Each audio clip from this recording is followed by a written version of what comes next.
বিয়ের পর প্রথমবার শ্বশুরবাড়ির চৌকাঠ পেরিয়ে যখন নিজের ঘরে পা রাখলাম, সেই ফুলশয্যার রাতে আমার স্বামী আমার দিকে ফিরেও তাকালো না।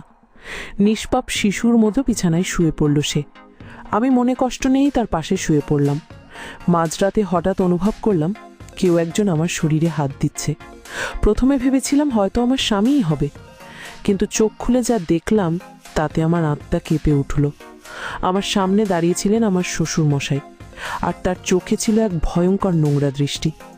তাকে দেখে মনে হচ্ছিল যেন তার জিভ থেকে লালা ঝরছে। আমি ভয় সরে যেতেই তিনি বলে উঠলেন, বৌমা, আজ রাতে আমি তোমার সাথে থাকব, আমার মনের ইচ্ছা আমি পূরণ করব। এই কথা বলেই তিনি আমার ইচ্ছার বিরুদ্ধে গিয়ে আমার ওপর জোর খাটাতে শুরু করেন। আমার সম্মানটুকু কেড়ে নিতে তার একটুকুও বুক কাঁপল না। আমার অসহায় আর্তনাদ সেই বন্ধ ঘরের মধ্যেই মিলিয়ে গেল।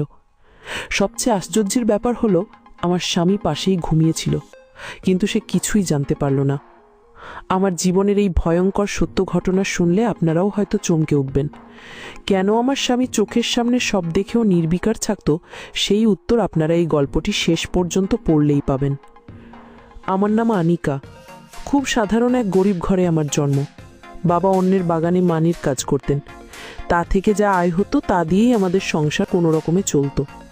সংসারের সব কাজ আমিই সামলাতাম, কারণ আমার মা দীর্ঘদিন ধরে অসুস্থ ছিলেন।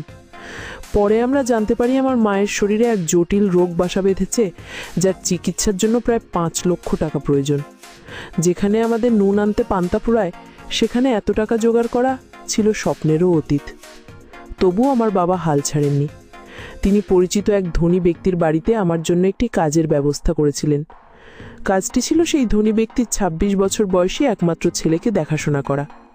আপনাদের মনে প্রশ্ন জাগতে পারে, 26 বছরের যুবককে আবার দেখাশোনার কি আছে? আসলে সেই ধনী ব্যক্তির ছেলে আকাশ মানসিকভাবে সুস্থ ছিল না। বয়স বাড়লেও তার আচরণ ছিল অবিকল শিশুর মতো। তাই তার বাবা মা চেয়েছিলেন একজন সার্বক্ষণিক সঙ্গী, যে তাকে আগলে রাখবে এবং তার সুস্থ হয়ে উঠতে সাহায্য করবে। আমি যেদিন বাবার সাথে সেই বাড়িতে যাই, আকাশ আমাকে দেখা মাত্রই আমার হাত ধরে তার খেলার জায়গায় নিয়ে যায় এবং আমার সাথে খেলতে শুরু করে। সেদিন মালিক আমাকে মাস গেলে 25,000 টাকা বেতন দেওয়ার কথা বলেন, আর আমি মায়ের চিকিৎসার কথা ভেবে রাজিও হয়ে যাই। কিন্তু আমি রাজি হতেই তিনি আমার বাবার দিকে তাকিয়ে এক অদ্ভুত প্রস্তাব দিলেন। তিনি বললেন, যদি আমি তার ছেলের সাথে আমার মেয়ের বিয়ে দিই, তাহলে তিনি আমার স্ত্রীর চিকিৎসার সমস্ত খরচ বহন করবেন। অর্থাৎ তিনি পুরো 5 লক্ষ টাকা দিতে প্রস্তুত ছিলেন। এই প্রস্তাব শুনে আমি আর বাবা দুজনেই হতভাগ হয়ে গিয়েছিলাম। আমার বাবা হাত জোর করে কেঁদে বললেন, মালিক, আমি গরিব হতে পারি, কিন্তু লোভী নই। আপনার মানসিকভাবে অসুস্থ ছেলের সাথে আমি আমার একমাত্র মেয়ের জীবনটা কিভাবে নষ্ট করতে পারি? তখন মালিক আমার বাবাকে বললেন, দেখো রহিম, আমি তোমাদের একটা বড় সমস্যার সমাধান করতে চাইছি, আর তুমি আমাকেই ছোট করছো। তোমার টাকার প্রয়োজন, আর আমার ছেলের জন্য একজন যত্নবান স্ত্রী প্রয়োজন, যে তার খেয়াল রাখবে এবং তার সুস্থ হয়ে উঠতে সাহায্য করবে। যদি এই বিয়ের বিনিময়ে আমার অসুস্থ মা সুস্থ হয়ে ওঠেন, তাহলে আমার কোনো আপত্তি নেই। আমার সম্মতিতে মালিক খুব খুশি হলেন। বাবা আমার দিকে অবাক হয়ে তাকিয়ে রইলেন। তিনি আমার হাত ধরে বললেন, মা, এ তুই কি করলি? একটা পাগলের সাথে বিয়ে করে নিজের জীবনটা নষ্ট করিস না। আমি বাবাকে জড়িয়ে ধরে বললাম, বাবা, মায়ের জীবনের চেয়ে আমার জীবন বড় নয়। তোমরা ভালো থাকলেই আমি ভালো থাকব। এই বিয়ের বিনিময়ে যদি মাকে ফিরে পাই, তাহলে আমার কোনো দুঃখ থাকবে না। আমার কথা শুনে বাবা কান্নায় ভেঙে পড়লেন। 7 দিনের মধ্যেই খুব সাধারণ আয়োজনে আমাদের বিয়ে হয়ে গেল। আমি শ্বশুর বাড়িতে এলাম। ঘরে ঢোকার সাথে সাথেই আমার স্বামী তার বাবাকে বলল, বাবা, আমার নতুন খেলনা কোথায়? তুমি তো বলেছিলে বিয়ে করলে অনেক খেলনা দেবে। শ্বশুরমশাই তাকে বললেন, আকাশ, তোমার সব খেলনা তোমার ঘরে রাখা আছে। এ কথা শুনে আকাশ ছোট বাচ্চার মতো হাততালি দিতে দিতে ছুটে নিজের ঘরে চলে গেল। আমার শাশুড়ি আমার মাথায় হাত বুলিয়ে বললেন, বৌমা, আজ থেকে আকাশের সব দায়িত্ব তোমার। তুমি ওর খেয়াল রেখো। এরপর তিনি আমাকে আকাশের ঘরে নিয়ে গেলেন। ঘরে ঢুকে দেখি আমার স্বামী খেলনা নিয়ে খেলতে খেলতে মেঝেতেই ঘুমিয়ে পড়েছে। আমি তাকে বিরক্ত না করে বিছানায় গিয়ে শুয়ে পড়লাম। সারাদিনের ক্লান্তিতে আমারও খুব ঘুম চলে এলো। গভীর রাতে অনুভব করলাম কেউ আমার শরীরের কাপড় সরিয়ে পায়ে হাত দিচ্ছে, কোমরে হাত দিচ্ছে। আমি ভয়ে চোখ খুলতেই দেখি আমার শ্বশুর মশাই আমার সামনে দাঁড়িয়ে, তার চোখে সেই কুৎসিত দৃষ্টি। আমি তাড়াতাড়ি নিজেকে সামলে নিয়ে ভয়ে ভয়ে জিজ্ঞেস করলাম, আপনি এখানে কি করছেন? তিনি এক ক্রূর হাসি হেসে বললেন, বৌমা, আমার ছেলের সাথে তোমার বিয়েটা তো শুধু লোক দেখানো। ও তো একটা পাগল, ও তোমাকে কোনো দিন সুখী করতে পারবে না। আর আমি ওর পিছনে 5 লক্ষ টাকা এমনি এমনি খরচ করিনি। তোমাকে প্রথম দিন দেখেই আমার পছন্দ হয়ে গিয়েছিল। আমি নিজের স্বার্থেই তোমাকে এই বাড়িতে এনেছি। আজ রাতে আমি তোমার সাথেই থাকব। তার কথা শুনে আমার পায়ের তলা মাটি সরে গেল। আমি সাহস সঞ্চয় করে বললাম, ছি, আমি আপনাকে বাবার মতো সম্মান করতাম, আপনি এত জঘন্য মানসিকতার মানুষ?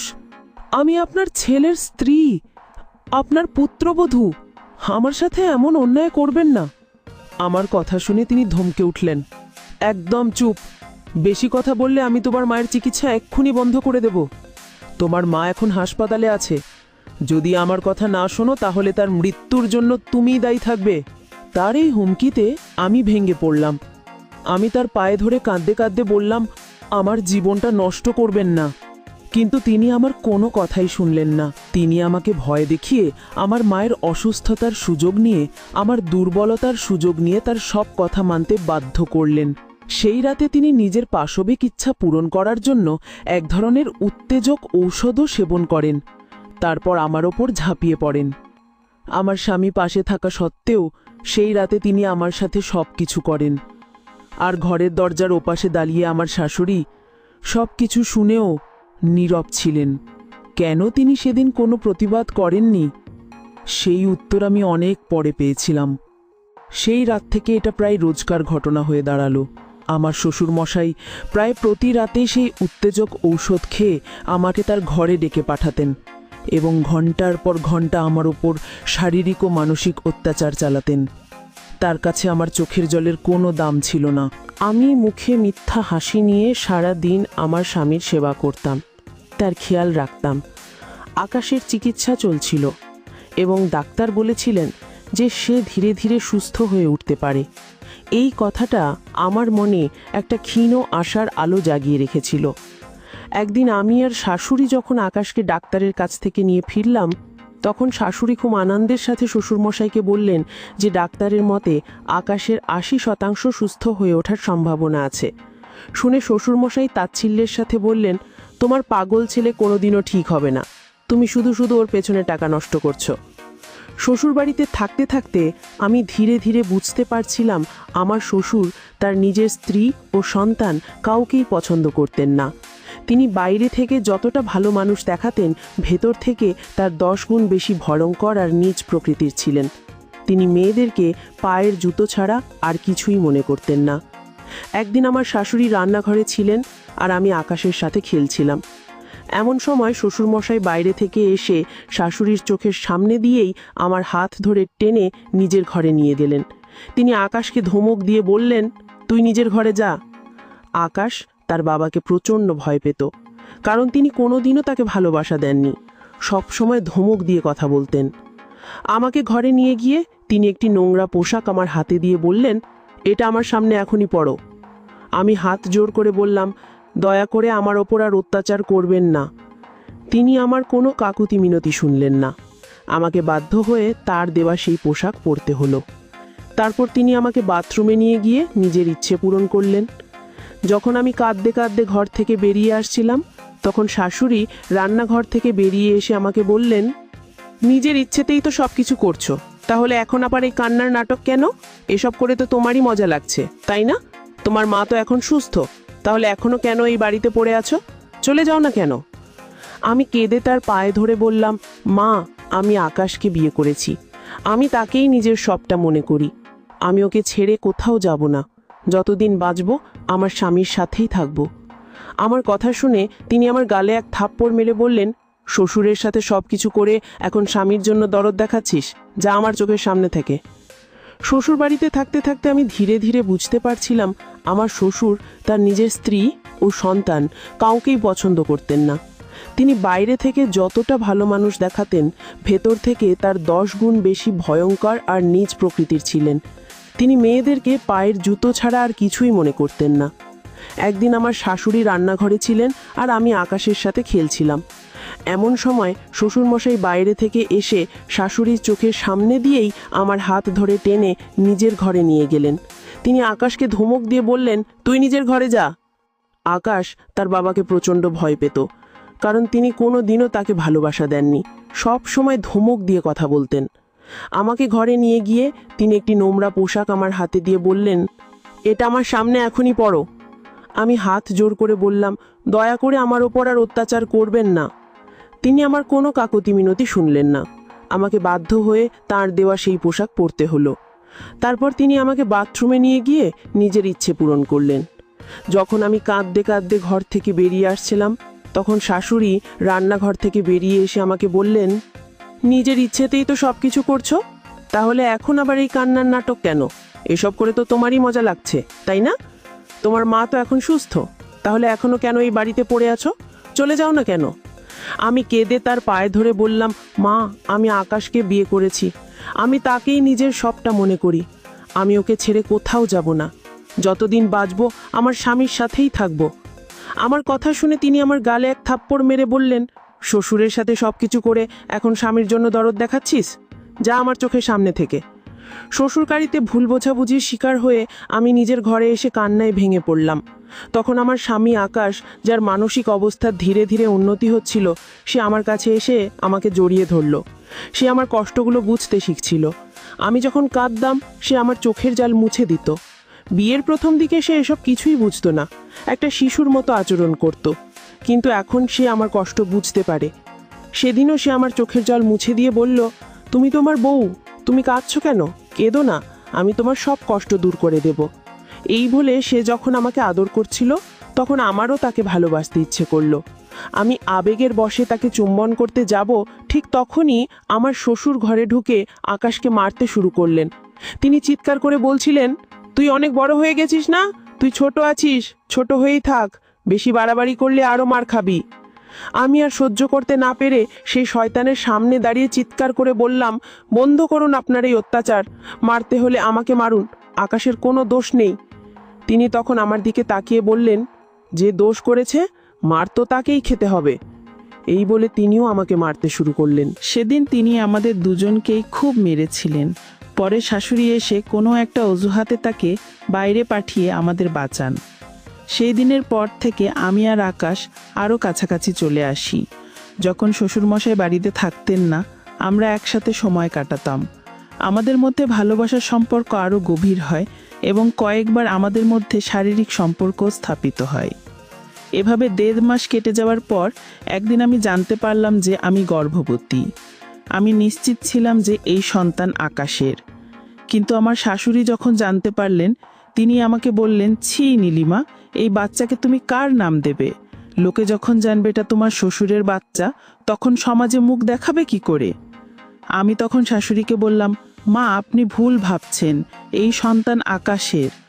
তিনি প্রথমে বিশ্বাস করতে চাননি, কিন্তু আমি পেটে হাত দিয়ে কসম খেয়ে বললাম যে এটা আকাশের সন্তান।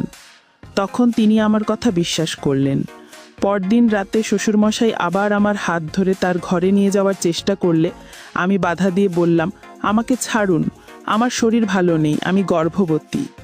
তিনি অবাক হয়ে বললেন, কি, তুমি গর্ভবতী? এই বাচ্চা কিছুতেই রাখা যাবে না, লোকে জানলে আমার সম্মান থাকবে না, সবাই ভাববে এটা আমারই সন্তান।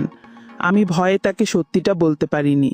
তিনি বললেন, কাল সকালেই তুমি আমার সাথে ডাক্তারের কাছে যাবে এই বাচ্চা নষ্ট করার জন্য। আমি রেগে গিয়ে বললাম, আপনি মানুষ নন, একটা শয়তান। আমি আপনার অনেক অন্যায় সহ্য করেছি, কিন্তু আমার সন্তানকে আমি কিছুতেই নষ্ট করব না। তিনি তখন সিঁড়ি থেকে নেমে এসে আমার গালে এক থাপ্পড় মেরে বললেন, তোর খুব সাহস হয়েছে তাই না? এই বাচ্চা তোকে নষ্ট করতেই হবে। এই বলে তিনি মদের বোতল হাতে নিয়ে নিজের ঘরে চলে গেলেন। আমার শাশুড়ি আমার কাছে এসে আমাকে জড়িয়ে ধরে বললেন, তোর চিন্তা নেই আনিকা, আমি কিছু একটা ব্যবস্থা করব, তোর সন্তানের কোনো ক্ষতি আমি হতে দেব না। সেই রাতে আমার দুশ্চিন্তায় ঘুম এলো না, কিন্তু পরদিন সকালে যা দেখলাম তাতে আমাদের পায়ের নিচের মাটি সরে গেল। সেই মানুষটি যিনি ক্ষমতার দম্ভে অন্ধ হয়ে গিয়েছিলেন, তিনি তার নিজের ঘরেই নিষ্প্রাণ অবস্থায় পড়েছিলেন।